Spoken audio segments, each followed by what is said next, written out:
RFI Convida. Silvano Mendes. Ele é professor da PUC do Rio de Janeiro e autor do livro As Favelas do Rio de Janeiro. A RFI convida hoje o historiador e advogado Rafael Soares Gonçalves. Bom dia, Rafael. Bom dia. Você está aqui em Paris para participar de uma mesa redonda organizada pelo GRECAL, que é o Grupo de Estudos e Pesquisas Críticas sobre a América Latina, da Escola de Altos Estudos em Ciências Sociais, na qual você vai falar sobre uma vasta pesquisa sobre o tema das favelas. A favela brasileira é um assunto que continua fascinando, ou pelo menos interessando, o mundo acadêmico aqui na França? Eu tenho a impressão, assim como no Brasil, acho que a questão das favelas e desse fenômeno continua impactando e, enfim, convidando a uma série de reflexões, o que me parece extremamente interessante. Tenho a impressão, talvez, que no caso do Brasil, essa reflexão, ela data bem anterior, né? E eu acho que já há, de alguma forma, tanto no Brasil quanto na América Latina, algo mais acumulado sobre esse tipo de reflexão, mas de uma certa forma, eu acho que o contexto da informalidade urbana, esse fenômeno de produção da cidade, ele ganha uma grande proporção nos dias atuais, e eu tenho a impressão que aqui, no caso francês também, isso leva a uma série de reflexões até para a própria realidade francesa. Eu tenho a impressão que um pouco desse fenômeno ele não é tão diferente assim. Há uma série de questões que aconteceram, como Les Mal Lotis na França entre as duas guerras, ou o próprio caso das bidonvilles, ou o caso do La Zone, a construção na área dos fortifs. Então, eu acho que é extremamente interessante, inclusive como pontos de comparação também de realidades distintas. E como você mesmo disse, o Brasil não é o único país que tem favelas. Aqui na França mesmo, estima-se hoje a existência de mais de 500 favelas ou acampamentos ilegais. Essa mesa redonda vai justamente falar um pouco disso, de margens urbanas, comparando diferentes tipos de moradias ilegais. Qual a particularidade da favela brasileira? Eu acho que isso já é um ponto interessante, que eu acho que merece uma série de reflexões, inclusive no que diz respeito aos nomes, né, as expressões que são usadas.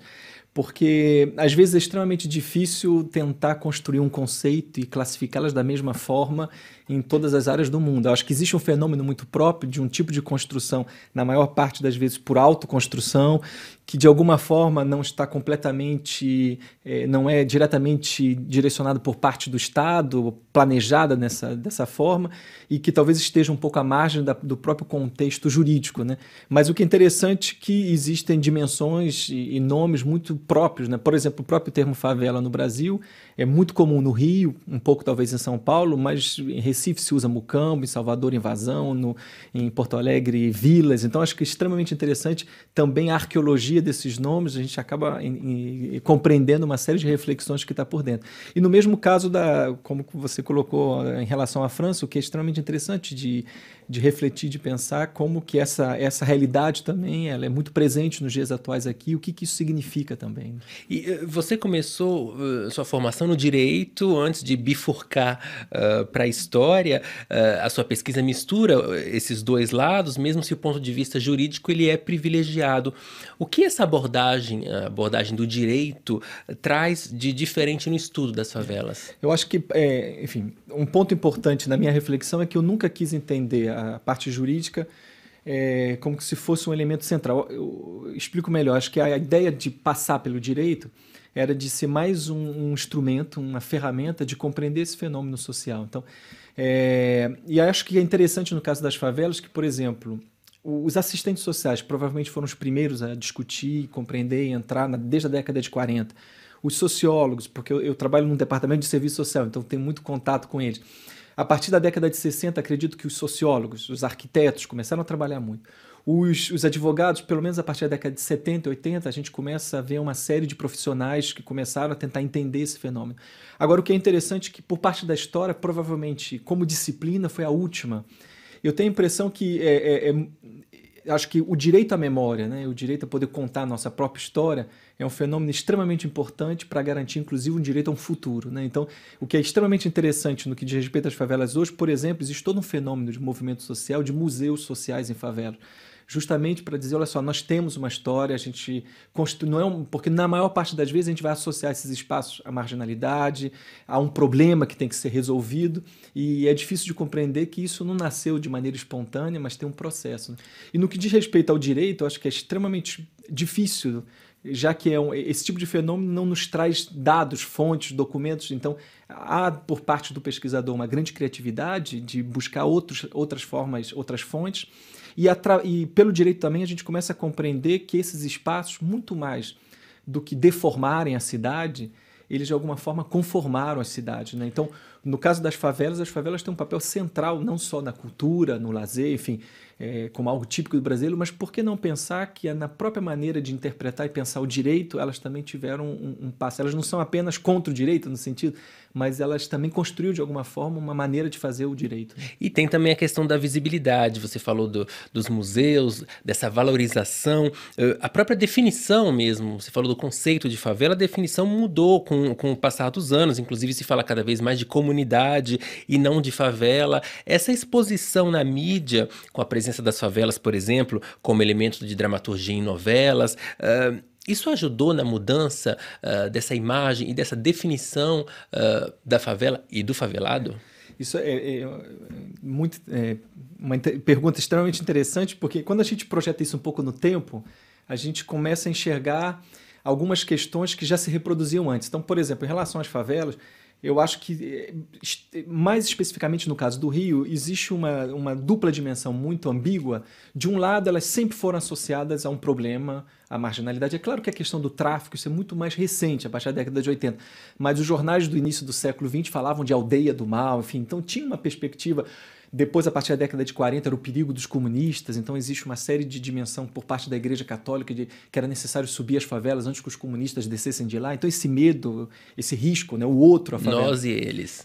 Mas ao mesmo tempo é interessante que, por exemplo, desde a década de 20, é extremamente interessante de imaginar alguns modernistas brasileiros, então Tarsila da Moral, Portinari, enfim, uma série de pintores e artistas que começaram, a dramaturgia, começaram a mostrar as favelas, às vezes com representações tão românticas e distoantes do que aquelas negativas, mas o que é interessante é que por parte do Rio de Janeiro é muito ambíguo esse processo.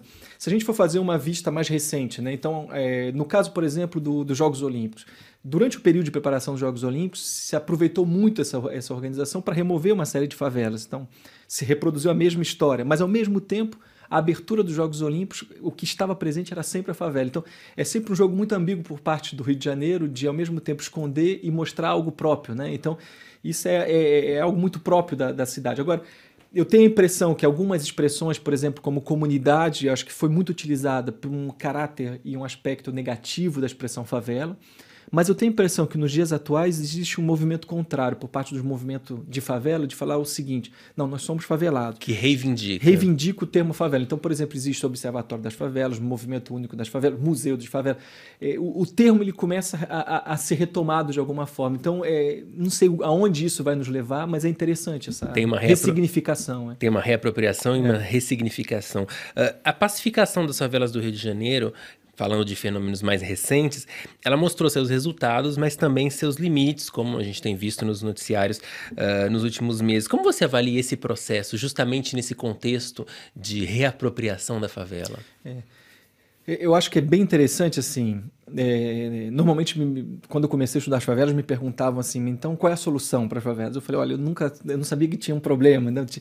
Então, o que eu tentei dar nos meus estudos é as soluções que as pessoas deram para esses problemas. E mais especificamente sobre a UPP, é verdade, a polícia pacificadora, né, a pacificação das favelas. O primeiro ponto é que o termo é muito péssimo, né, sempre a ideia de uma guerra, né? E por parte dos moradores é interessante que desde o início existia um discurso muito claro. Isso, depois dos Jogos Olímpicos, isso tudo vai acabar, né? Então, o que eu tenho a impressão muito forte é que, no caso do Rio de Janeiro, o que precisa primeiro ser pacificado talvez seja o próprio Estado, né? Ou a própria polícia, né? Então, a gente tem uma polícia extremamente corrupta, extremamente violenta, muito em alguns contextos, não generalizando, mas a gente não sabe muito bem o que é polícia, o que é tráfico, enfim. Então, eu acho que é um problema muito... A questão da violência urbana no Rio de Janeiro e no Brasil como um todo é algo muito mais complexo e não tem a impressão que vai desde uma política de drogas até uma reflexão de educação, enfim, é muito mais ampla do que uma operação de guerra, né?